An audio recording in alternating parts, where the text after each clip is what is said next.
The cardboard tray of 4 venti lattes was beginning to burn my fingertips, but I did not loosen my grip.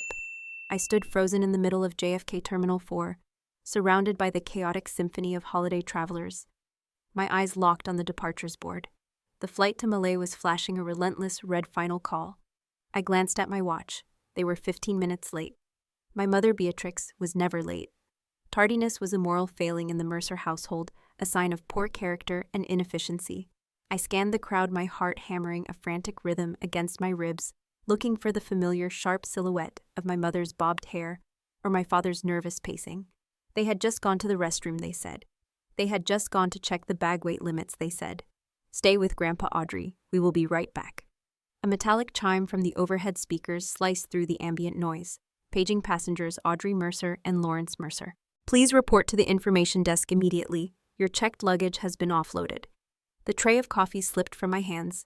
The cups hit the polished terrazzo floor with a wet, heavy thud, splashing hot brown liquid across my sensible flats, and the wheels of my grandfather's wheelchair. I did not move to clean it up. I could not breathe. My phone vibrated in my pocket, a single sharp buzz that felt like a taser against my hip. I pulled it out with trembling fingers. The message was from Beatrix. Do not try to contact us. This is what is best for everyone.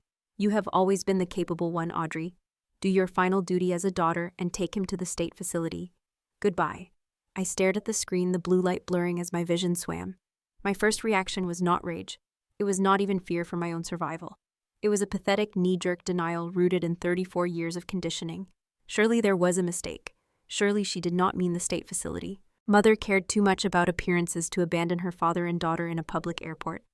People were watching. The spilled coffee was spreading a dark stain on the pristine floor, and my immediate impulse was to find paper towels to fix the mess, to apologize to the janitor. I looked down at my grandfather. Lawrence Mercer, the once feared lion of corporate law, was slumped in his wheelchair. His head was lolled to the side, his jaw slack, a thin line of saliva tracking from the corner of his mouth down to his collar. He looked vacant, empty, just a piece of luggage they had decided was too heavy to carry across the ocean. I am 34 years old. I am a certified paralegal with a decade of experience in contract law.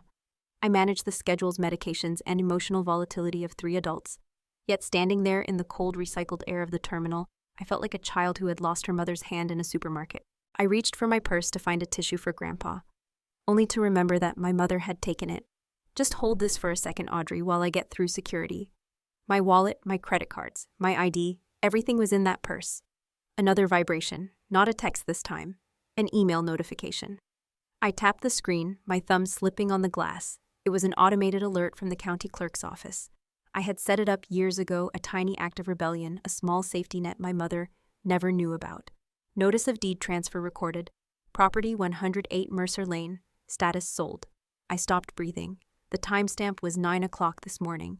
They had not just left for a vacation. They had liquidated the estate. I frantically opened my banking app, my fingers flying over the keypad.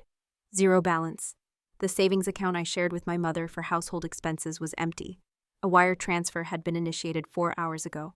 The floor seemed to tilt beneath me. This was a fire sale. They had sold the family legacy for pennies on the dollar to move fast cash out and run. They had stripped us clean. The realization hit me with the force of a physical blow. All the years I had spent mediating their fights, organizing their lives, swallowing my own dreams, to be the good daughter, the glue that held the Mercer family together. It was not an investment. It was servitude. And now that the house was sold, the servant was no longer required. I sank to my knees right there in the middle of the terminal, ignoring the coffee soaking into my jeans. I looked at my grandfather. He was the only thing I had left, and he was not even really there, just a shell, a burden. I am so sorry, Grandpa, I whispered, my voice cracking. I don't know what to do. I reached out to wipe the spittle from his chin, my hand shaking violently. I was sobbing now, ugly gasping breaths that drew stares from the passers-by. I was calculating this bus fare to the nearest shelter, wondering if I could beg for change. I was formulating a plan to surrender, to call social services, to admit total defeat. Then his hand moved. It was not the jerky, spasming movement of the Parkinson's tremors I had been logging for 2 years. It was a sharp, deliberate strike. Lawrence Mercer's hand shot up and caught my wrist in a grip of iron. He shoved my hand away from his face with a force that nearly knocked me backward. I gasped, freezing. Slowly and possibly, the man in the wheelchair straightened his spine. The slackness in his jaw vanished, replaced by the hard set of a man who had stared down hostile witnesses for 40 years. He reached into the breast pocket of his jacket, pulled out a silk handkerchief, and wiped his own mouth with a precise, elegant motion. He turned his head. The cloudy, vacant look was gone. His eyes were clear, sharp, and cold as liquid nitrogen. He looked at me not with the confusion of a dementia patient, but with the terrifying assessment of a judge. "Stop crying, Audrey," he said. His voice was not a mumble. It was a command, low and gravelly, carrying the weight of absolute authority. "You are ruining the lapel of my Italian suit, and you look pathetic." I stared at him, my mouth agape, the tears drying on my cheeks from sheer shock. "Grandpa, 2 years," he said, folding the handkerchief and placing it back in his pocket. "I have sat in this chair for 2 years, drooling on myself, waiting to see if anyone in this godforsaken family had a spine, waiting to see who would sell me out first." He looked up at the departure board, his eyes narrowing as he calculated the time. "Beatrix always was a greedy, short-sighted amateur. She thinks she has won." He looked back at me. There was no warmth in his gaze, but there was something else, a challenge. "They have a 12-hour head start," Lawrence said. "They have the money, they have the flight, but they forgot one thing. I wrote the trust, and I never sign a contract without a kill switch." He leaned forward, lowering his voice to a conspiratorial whisper that sent a shiver down my spine. "Now, Audrey, you can sit there on the floor and be the victim they think you are. You can call the state and let them warehouse me while your mother drinks Mai Tais, on my dime. Or you can wipe your face, stand up, and help me destroy them." He held out a hand. It was steady. "What is it going to be, counselor?" I looked at his hand. I looked at the coffee stain spreading on the floor, the physical manifestation of my wasted efforts. I thought of my mother's text. "Do your final duty." Something inside my chest, something soft and pliable that had been bent and twisted for decades, suddenly snapped. It calcified into something hard, something sharp. I took his hand and pulled myself up. "I am not a counselor," I said, my voice trembling but gaining strength with every syllable. "I am a paralegal, which means I know where the paperwork is buried." Lawrence smiled. It was not a nice smile. It was the smile of a shark scenting blood in the water. "Excellent," he said. "Get me to a computer. We have a flight to the ground." We moved with a speed that belied Lawrence's supposed frailty. I pushed the wheelchair not toward the exit, but deeper into the terminal, navigating the sea of rolling suitcases and crying toddlers with a singular, predatory focus. We needed a bunker. The public Wi-Fi was unsecured, and the charging stations were exposed. I knew exactly where to go. For 5 years, I had managed the travel itineraries for the partners at my mother's firm, booking their conference rooms in the Admiral's Club for depositions they wanted to keep off the official record. I knew the cleaning shift changed at 3 in the afternoon. I knew the code to the auxiliary conference room was rarely updated because the keypad stuck on the number 7. We reached the frosted glass doors of the lounge. I did not swipe a card. I punched in 4 digits on the keypad, pressing hard on the 7. The lock clicked, a sound of sweet mechanical submission. I shoved the door open and wheeled Lawrence into the cool, silent sanctuary of the unused boardroom. It smelled of lemon polish and stale negotiation. I locked the door behind us and wedged a heavy leather chair under the handle. We were safe, for now. Lawrence spun the wheelchair around to face the long mahogany table. He bent forward, reaching not for his pocket, but for his feet. With surprising dexterity, he gripped the rubber ferrule at the base of the wheelchair's left leg and twisted. It was stiff, calcified by years of road grime, but it gave way with a sharp squeak. He pulled the rubber cap off. It was hollow. From the metal tubings of the chair leg, he shook out 2 objects onto the table. The first was a heavy brass signet stamp, the kind used to emboss legal documents in the 19th century. The second was a silver USB drive, wrapped in a scrap of velvet to stop it from rattling. They looked at the chair and saw a symbol of decay. Lawrence set his voice hard. I saw a safe deposit box. He plugged the drive into my laptop. The screen flickered, prompting a biometric key.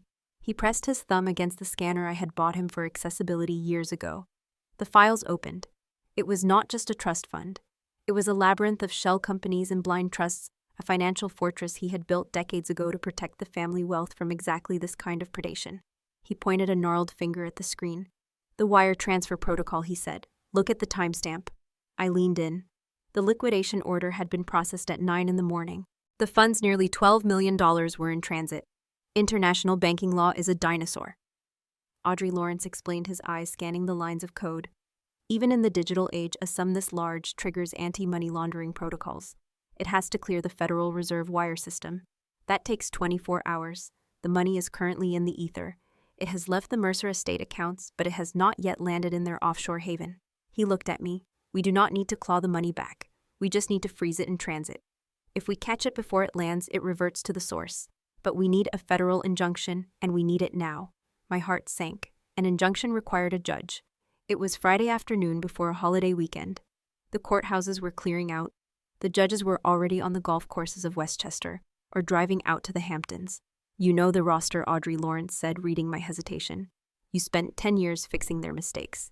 Who owes you? I closed my eyes, scrolling through the mental Rolodex of every clerk, every bailiff, and every judicial assistant I had ever interacted with. I thought of the late nights I had spent reformatting briefs because a clerk was hungover. I thought of the coffee runs, the dry cleaning pickups, the discreet handling of parking tickets.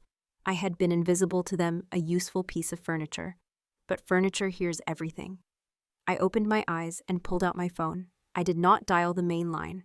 I dialed the personal cell number of Brenda, the senior clerk, for the Southern District, a woman whose job I had saved 3 years ago when she accidentally filed a sealed indictment on the public docket. I had caught it before the press did. She answered on the second ring, sounding breathless. Audrey, I am literally walking out the door. I need Judge Holloway, I said. My voice sounded strange to my own ears. It lacked the usual apologetic lilt. It was flat, transactional. He is gone, Audrey. It is Friday. Call back on Tuesday.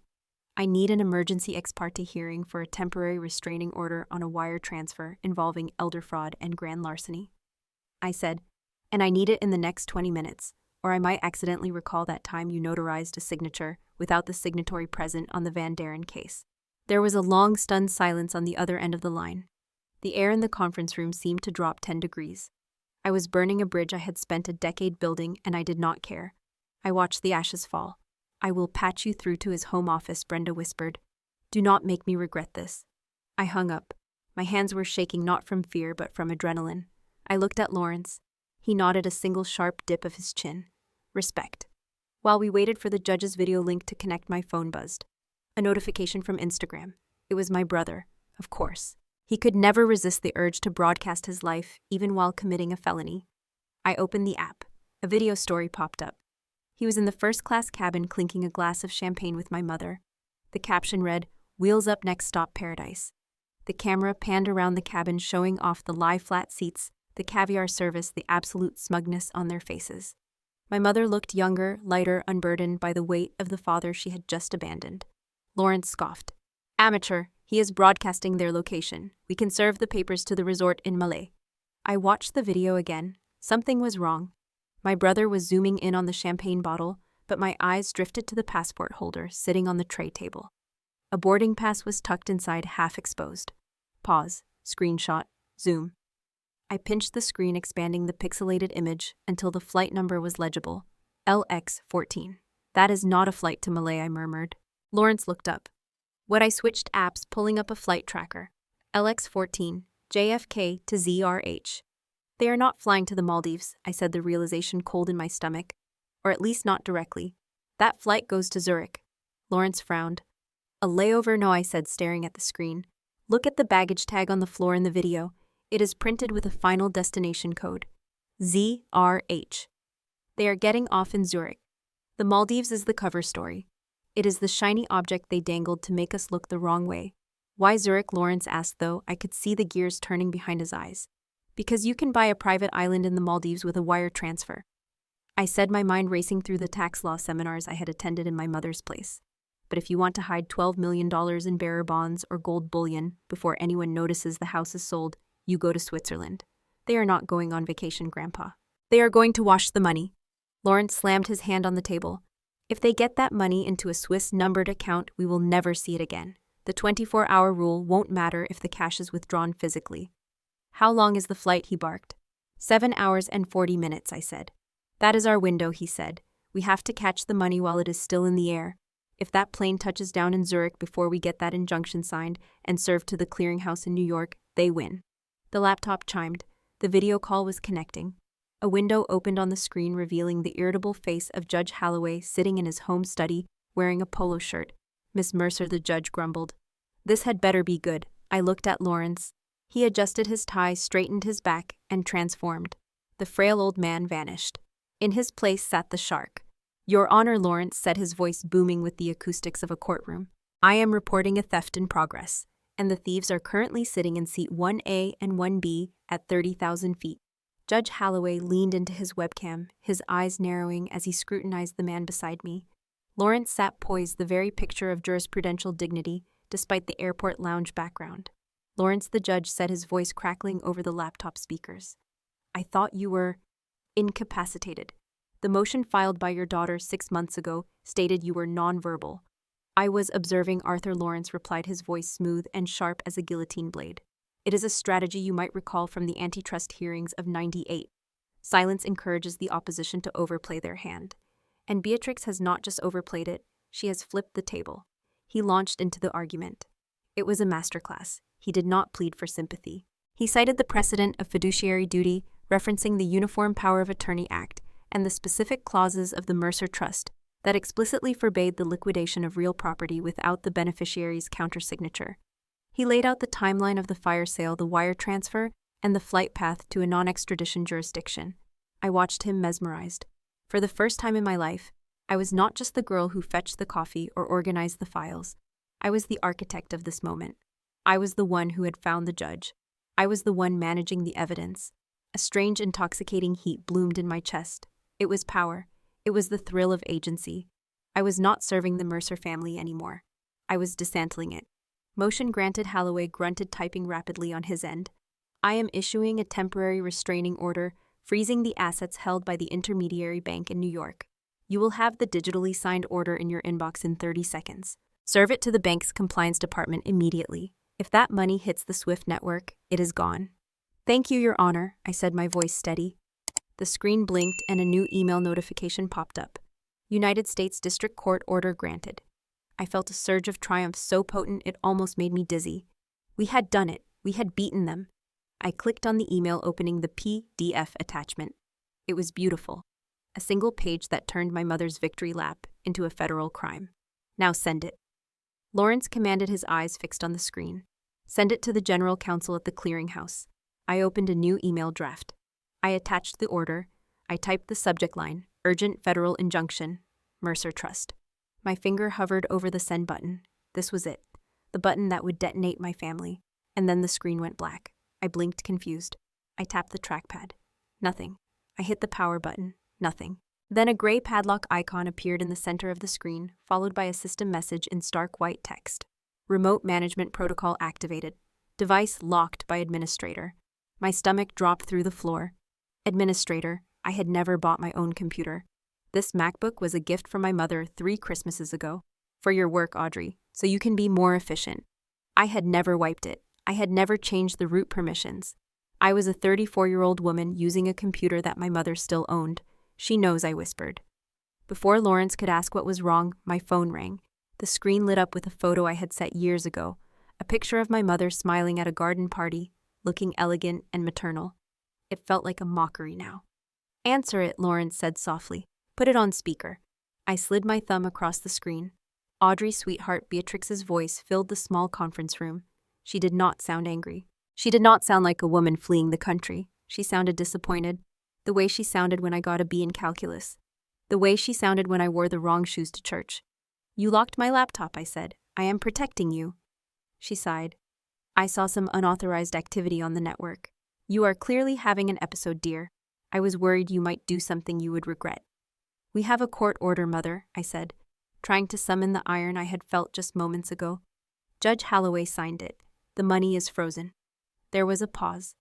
A soft, chilling chuckle. "Oh, Audrey, you always did have an overactive imagination. That is what the doctors said, remember?" My blood ran cold. "What are you talking about?" "I am talking about the file, darling. The one Dr. Arrington prepared 5 years ago, when you were having those mood swings."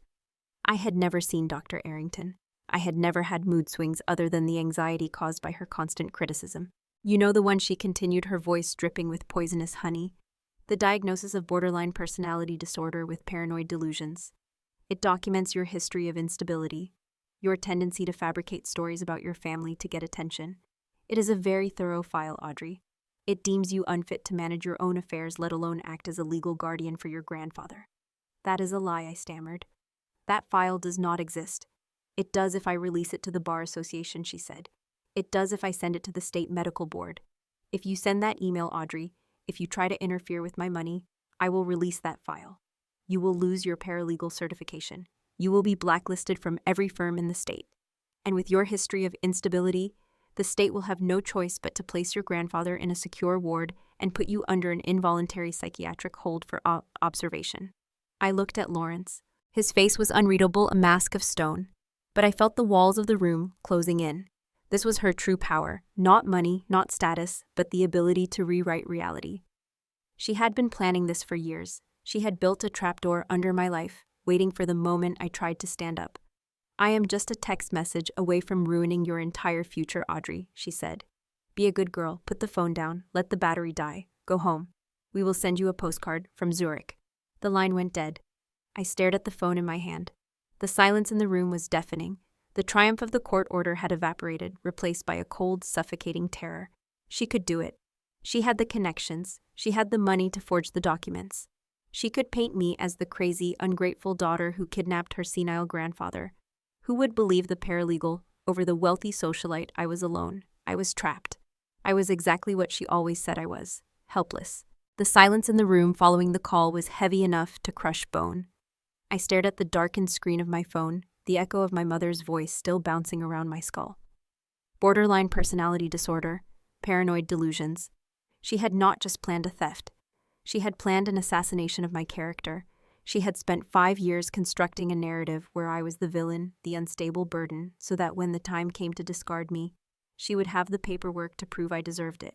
While I was organizing her charity galas, while I was nursing my father through his hip replacement, while I was giving up my weekends to manage Lawrence's physical therapy, she was meeting with a corrupt doctor to certify my insanity. I looked at Lawrence. He did not offer empty platitudes. He did not reach out to hold my hand. He sat back in his wheelchair, his fingers steepled, watching me with a gaze that was entirely devoid of pity. We are only victims if we agree to the terms of the surrender, Audrey. He said, his voice quiet but hard as granite. She built a cage for you. She left the door unlocked, banking on the fact that you would be too scared to walk out. You can stay in there and be the good daughter until they lock you away. Or you can burn the cage down. I looked at my reflection in the black glass of the locked laptop. I saw the dark circles under my eyes, the frizzy hair escaping my bun, the posture of a woman who had spent a lifetime making herself smaller so others could have more room. I remembered the missed dates because my mother needed me to proofread emails. I remembered the law school acceptance letter I had declined because the family needed me at home. It was not love, it was consumption. I had been their fuel. And now that the tank was empty, they were scrapping the car. A cold white rage ignited in my gut. It was not the hot, tearful anger of the abandoned child. It was the icy, clinical fury of a prosecutor who has just found the smoking gun. She made a mistake, I said. My voice sounded different, deeper. It sounded like him. Lawrence raised an eyebrow. She told me about the file, I said. She threatened me with it, which means it exists. And if it exists, it is not just leverage against me. It is proof of premeditation. It proves a conspiracy to defraud. She just handed us the motive. I picked up my phone. The laptop was a brick, useless under her administrative control, but she had forgotten one thing. I was the one who set up the office technology. I was the one who installed the cloud-based apps on my personal device because she refused to pay for a company phone. I do not need the laptop, I said, tapping the screen to wake it up. I opened a document scanning app. I laid the court order signed by Judge Holloway flat on the mahogany table, smoothing out the creases. I held the phone steady, framing the document perfectly within the grid lines. Snap. I applied a high-contrast filter, making the judge's digital signature pop in stark black ink against the white background. Then I opened the audio files. My phone automatically recorded all calls from family members. It was a habit I had developed years ago, not out of malice, but because Beatrix would often give me conflicting instructions and then gaslight me about what she had said. I scrolled to the most recent file. Incoming call mother, duration 2 minutes 14 seconds. I renamed the file evidence_extortion_threat.mp3. What are you doing? Lawrence asked, leaning forward. Banks ignore emails from personal accounts, especially on a Friday afternoon, I said, my thumbs flying across the glass. They go to spam, or they get flagged for review on Monday. But a fax screams urgency. A fax sitting in the output tray of the compliance officer's machine creates a physical liability they cannot ignore. I opened my mobile faxing application. I uploaded the PDF of the court order. I added a cover sheet, urgent federal restraining order, stop payment immediately, account holder Mercer Estate, RE fraudulent transfer. I attached the audio file transcript to the second page, highlighting the specific threats of medical malpractice and false imprisonment. I entered the direct fax line for the Global Compliance Department at the Swiss Clearinghouse, a number I had memorized during a tax evasion case 3 years ago. The interface showed a spinning wheel. Processing. I looked at my watch. It was 11 in the morning in New York. That meant it was 5 in the afternoon in Zurich. The banks were closing. The clearing systems were running their final batches of the week. If that money settled into the Swiss account before this fax printed, Beatrix would have the weekend to move it again to layer it through shell companies until it was untraceable. We were racing against the literal rotation of the earth, sending page 1 of 3. My heart hammered against my ribs. I pictured the plane descending toward the turquoise waters of the Maldives.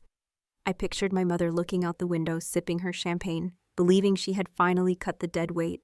She thought she had locked me out. She thought she had stripped me of my tools. She forgot that I was the tool. Sending page 2 of 3. Lawrence watched the progress bar on my phone screen, his breathing shallow. The silence in the airport lounge was absolute, a vacuum waiting to be filled. Sending page 3 of 3.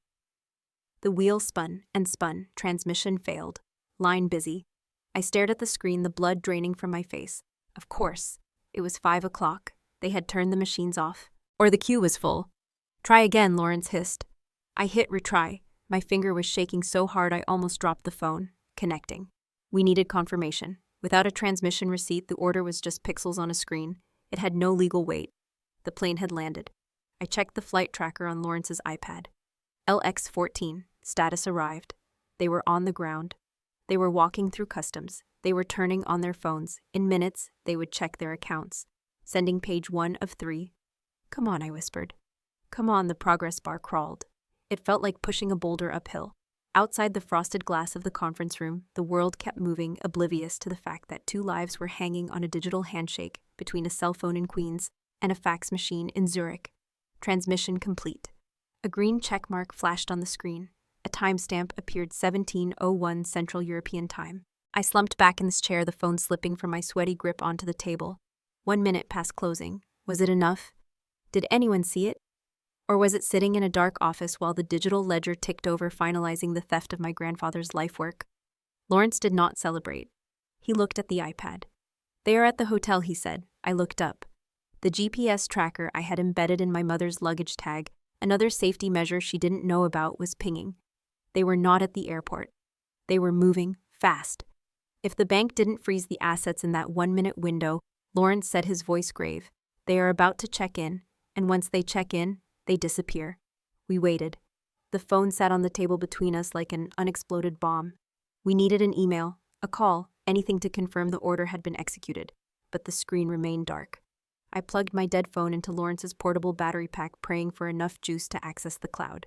The screen flickered to life at 3%. I bypassed the lock screen and went straight to the security app linked to the hotel reservation I had made for them months ago, back when I was still the good daughter, ensuring her mother had the best view of the Alps. The app connected to the hotel's lobby camera feed. The video was grainy, a silent black and white stream, but the figures were unmistakable. Beatrix stood at the reception desk of the Dolder Grand in Zurich, her posture regal, her hand extended with the confident arrogance of someone who has never been told no. My father stood behind her, adjusting his cufflinks. My brother was already wandering toward the bar. I watched on the tiny screen as the receptionist took the black card from my mother's hand. She swiped it. Pause. The receptionist looked down at her screen, frowned, and typed something. She swiped the card again. Then she looked up and said something I could not hear, but I could read the body language perfectly. The polite, apologetic refusal. My mother laughed. It was a sharp, incredulous gesture. She opened her purse and produced another card. The Platinum Reserve. Swipe. Pause. The receptionist shook her head. My father stepped forward, his face reddening. He pulled out his wallet and slammed a corporate card onto the marble counter. Swipe. Pause. Shake of the head. Then the frame changed. 2 men in dark uniforms entered from the left. They were not hotel security. They wore the distinct, crisp uniforms of the Zurich Canton Police. I watched the color drain from my mother's face, even in the monochrome feed.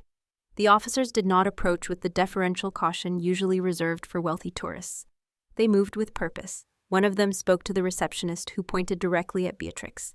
The officer stepped forward and said something. My mother recoiled as if slapped. She pointed a finger at him, her mouth moving in a scream I couldn't hear. The officer did not flinch. He produced a pair of handcuffs. I sat there in the airport lounge in Queens, watching my mother, a woman who had terrorized waitstaff for using the wrong fork, being handcuffed in the lobby of a 5-star hotel. My father tried to intervene, waving his hands, but the second officer restrained him. My brother tried to run toward the exit, but a third officer intercepted him near the luggage cart. The feed froze for a second, buffering, then resumed. They were being led away. The luggage remained in the lobby, abandoned. My phone rang. It was a video call. Beatrix. I looked at Lawrence. He nodded. I accepted the call. My mother's face filled the screen. She was in the back of a police car, the blue lights flashing against her pale, furious skin. Her hair was disheveled. Her eyes were wild. Audrey, she shrieked, the audio distorting. Fix this right now. They are saying the accounts are frozen. They are saying there is a red notice. Do you hear me? Call the bank. Tell them it is a mistake. I looked at her. Really looked at her. For 34 years, I had seen a giant. A goddess who held the power to give or withhold love. Now I just saw a thief. A scared, greedy woman who had gambled everything on my submission and lost. I cannot do that, Mother. I said, my voice calm, steady, and entirely my own. What do you mean you can't? She screamed. I am your mother. You work for me. You do what I say. If you don't fix this, I will destroy you. I will release the file. I will. The file does not matter anymore, I interrupted. And neither do you. I leaned closer to the phone. The contract is terminated for cause, Beatrix. You violated the terms when you left me on the tarmac.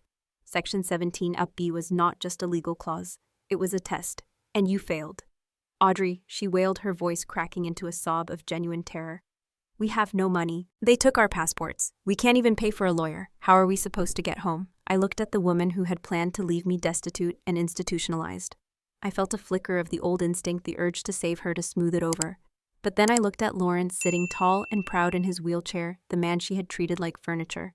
I remembered the coffee staining the floor.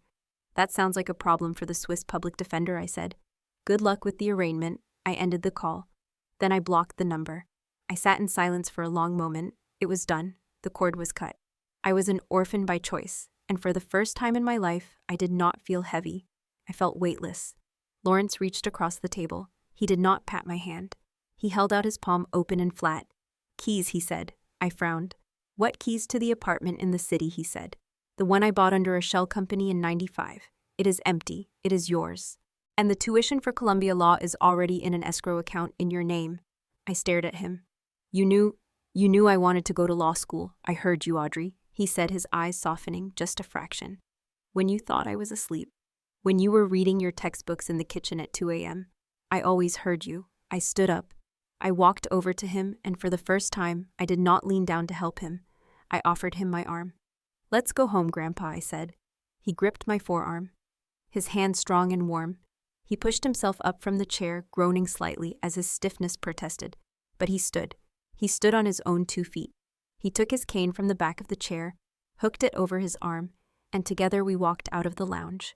We left the wheelchair behind. We wouldn't be needing it anymore. We walked out into the terminal, not as victims of a family tragedy, but as survivors of a war we had won. The automatic doors slid open, and the cool evening air of New York hit my face. It smelled of exhaust and rain and infinite possibility. To you reading this in the dark, doubting your own reality because someone you love has told you that your pain is imaginary, I see you. You have been taught that family is a monolith, an unbreakable vow written in blood. You have been trained to believe that setting a boundary is an act of violence, that saying no is a betrayal. You carve pieces of yourself away to fit into the spaces they allow you, hoping that if you just shrink enough, if you just give enough, they will finally see you. They won't. In a toxic family, your sacrifice is not a gift. It is a tribute paid to a tyrant. Narcissists do not love you for who you are. They love you for the utility you provide. You are a battery, and when you are drained, you are discarded. Do not wait until you are stranded in an airport with nothing but a dead phone and a broken heart to realize this. Blind loyalty is not a virtue. It is the accomplice to your own abuse. The most expensive lesson I ever learned did not come from a law textbook. It came from the moment I pressed send on a fax that destroyed the people who gave me life. It was not cruelty. It was self-defense. It was the first breath of air I had taken in 34 years. You have the right to be angry. You have the right to protect your resources, your sanity, and your future. You have the right to hang up the phone. And most importantly, you have the right to sever the bloodline if it has become a noose. Draft your own contract today. The most important clause is not what you owe them, but what you owe yourself. Do not let anyone, not even your parents, appraise your value at a discount. You are not a clearance item. You are the whole estate. Have you ever felt like you are setting yourself on fire just to keep someone else warm? It is a terrifying realization when you finally understand that the people who are supposed to protect you are actually the ones draining you dry. We are often conditioned to believe that family loyalty is absolute, but blind loyalty to toxic people is just self-betrayal in disguise. The most important lesson you can take from this is that you cannot save people who are actively trying to drown you, especially if they expect you to act as their life raft. Real love is not transactional. It does not require you to erase your own needs just to earn a place at the table. Please remember that setting a boundary is not an act of war. It is an act of self-preservation. You have the absolute right to walk away from any relationship that costs you your peace of mind, even if that person shares your last name. I want to hear from you now. Have you ever had to draw a hard line with a family member to save yourself? What was the specific moment you realized that enough was enough? Share your story in the comments below. Let's remind each other that choosing yourself isn't selfish, it is necessary.